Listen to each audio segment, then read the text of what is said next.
So the first skill that I would start with my students before they even get on the bike today is I would do what they call a power go.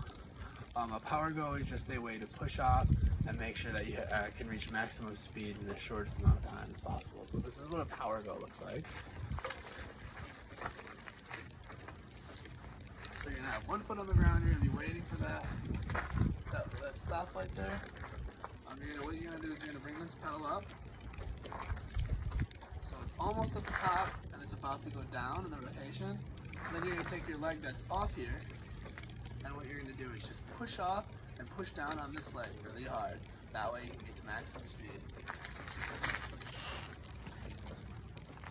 Hello. So once different types of biking are covered, I'm really gonna take the students outside. That way they know all the parts, they understand how to adjust the seat, and they understand all the different little parts that go into biking so that they can then put it together and start to do it on their own. So for our first activity in this day specific, we have cone weave.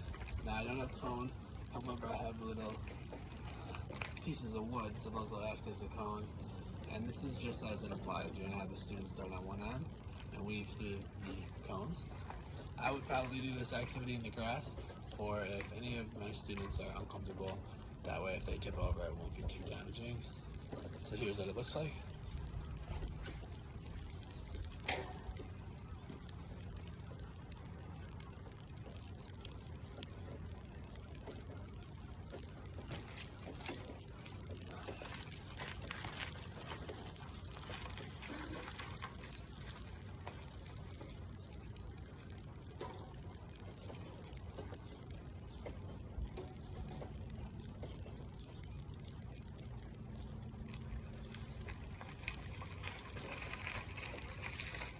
So as you can see, that works on students' stability and able to control kind of that front tire and move through the cones. It really just works on controlling the bike, and ultimately that is the ultimate goal. So then the other activity that we have is we have box stop.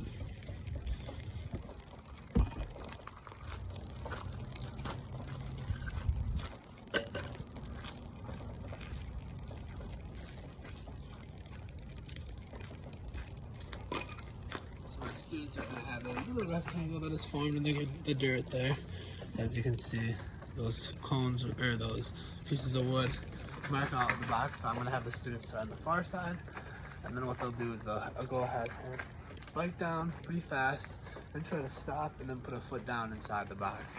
This will get them comfortable braking and using both brakes instead of just the singular one. That way when they're out on the ride, they don't accidentally hit one brake and fly over the handlebars. This is what this one looks like.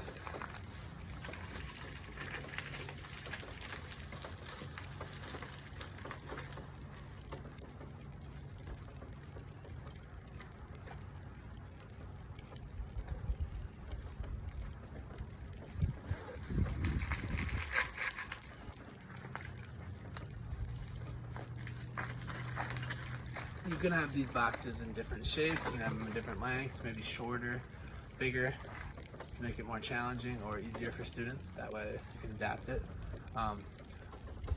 The final activity that we have planned for this day is box turn, and that'll just be a giant box, and the students will just kind of ride around it.